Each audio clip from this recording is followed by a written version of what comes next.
Around 2011, I had been scrolling through YouTube and happened to stumble upon a video with a strange title. Out of curiosity, I clicked on it, and what I saw was gross and weird, yet I couldn't look away.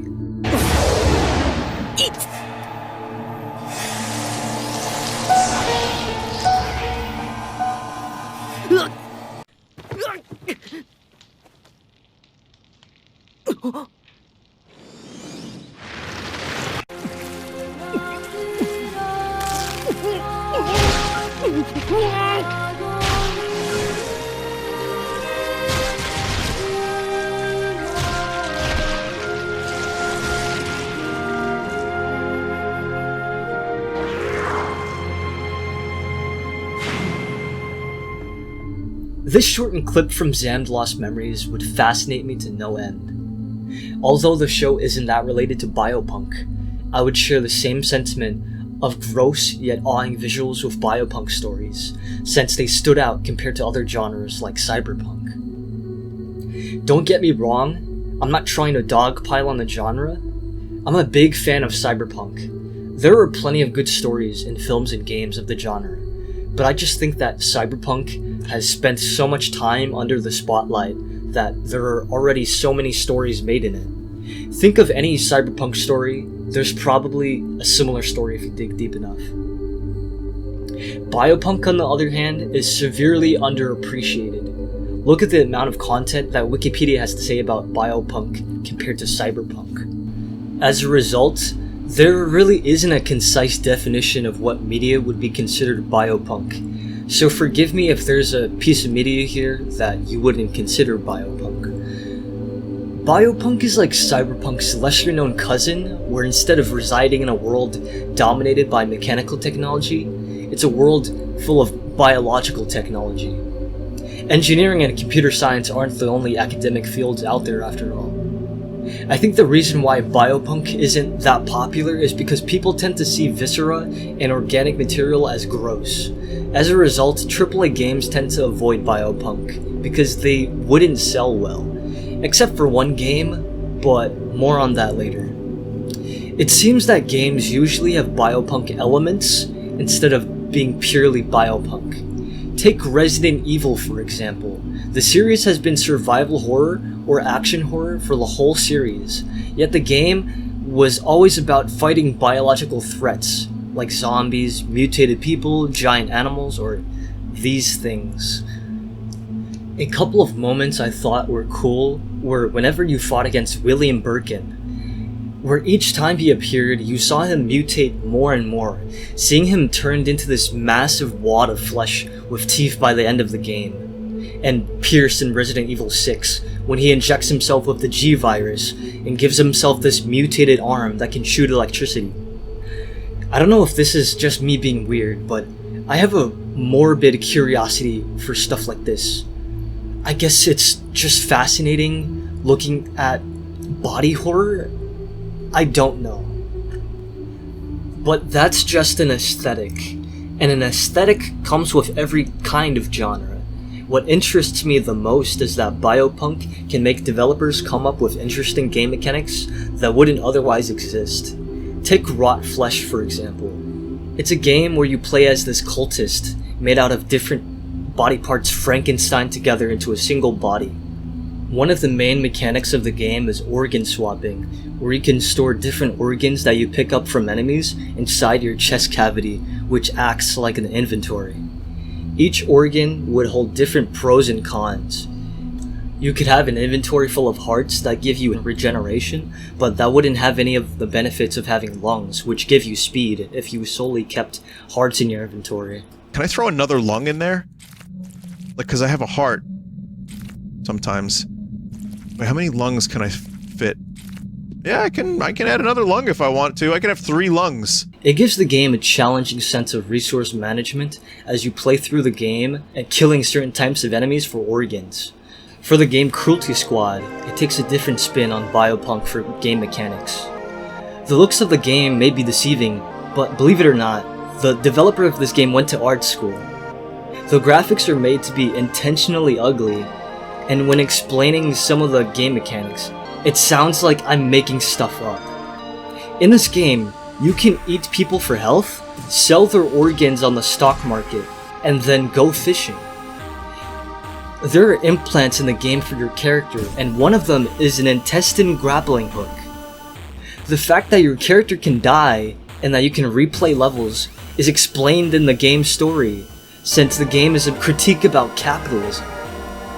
I could go on and on about the game's plot, but there's plenty of video essays out there, so I'll spare you the time and just move on.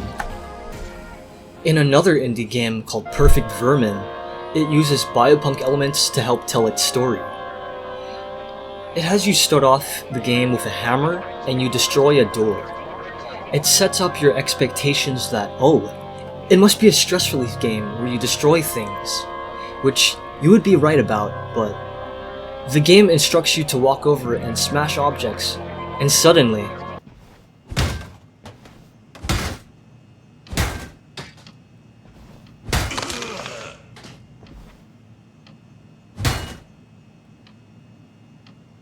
the game subverts your expectations. I'm really stretching when I'm calling this game Biopunk, but it uses the common disgust felt towards this kind of imagery to shock the player at first. But it's not solely for shock value. It's building to the story, and in a non-verbal way, which I find interesting. Notice how all the pieces of furniture that explode into blood are always out of place. There are other examples throughout the game too. The options menu has cigarettes for sliders, and plants, some of them at least, have bronchioles of a lung. I don't see these kinds of hints in other games usually, and I think you'd only appreciate them in hindsight after you finish the game. I don't want to spoil too much, but I think it's best if you play the game blind other than that information. It's a short free game on itch.io. I have a link in the description if you want to try it out. It makes sense why indie games would tend to gravitate towards Biopunk, since you don't really need to rake in massive profit just to recuperate the costs of development like in a AAA game. Calling back to earlier in the video, when I mentioned an exception to AAA games tending not to be purely Biopunk, I think now is a great time to bring that up. Scorn is a very interesting game that went through a rough development cycle. When Scorn first started out as a Kickstarter back in 2014, it failed. But after funding from an investor and a second Kickstarter that actually succeeded, the game's development went into full swing until the game would release in 2022. It seemed that the game received mixed reviews on release because people came to the game thinking it was like Doom. The game in actuality was focused on atmospheric and survival horror elements. The movement and gunplay were slow and deliberate, and you had to ration out ammo and healing. Nothing like the fast-paced movement shooters that most people are familiar with. The aesthetic of the game is also inspired by the art of H.R. Giger and Zdzisław Besinski, sorry I'm not Polish, and seems pretty evident in the erotic/hellish imagery and environments. Scorn also has an atmosphere that I haven't experienced before, and me sitting there talking about it doesn't really do it justice. Throughout playing the game, it gave the feeling that there was more to the world than what the player got to see. Like much of the game, it was never directly told to the player, but you get this feeling that there was this civilization that was once there, and disappeared for whatever reason. There are large machines and puzzles that are left in vacancy, and I just appreciate that level of environmental storytelling. I'm tired of these hand-holding games that tell you exactly what to do and treat you like a child. For the number of criticisms people have had over the game, this is one aspect I think makes the game worth playing if you're the type of person to stop and examine your surroundings in games. Outside of games, there is one last piece of media I want to mention. I'm saving this for last because it has been burned into my mind. It's a webcomic called A Brief Hiatus from Humor by Plastic Brick Automaton. Plastic Brick Automaton was an artist with a crude art style where he would usually draw humorous comics, hence the title of this webcomic. When I think back to this comic, the crude way it's drawn certainly helps the uneasy feeling that it gives off. cosmic horror even. I think it's best if you experience it firsthand instead of me retelling what happens in it. I have a link to a reading of a webcomic from Volgan, where I originally found out about the webcomic. I'm sorry if I left out a lot of stuff from this video, because I don't want to describe stuff for the sake of time, and these pieces of media have left a profound impact on me, and I liked experiencing them blind, so you'd have to go into the description if you are curious about any of the stuff I talked about. I hope you enjoyed the video. I had to rush this video since the previous video essay I made had been doing really well.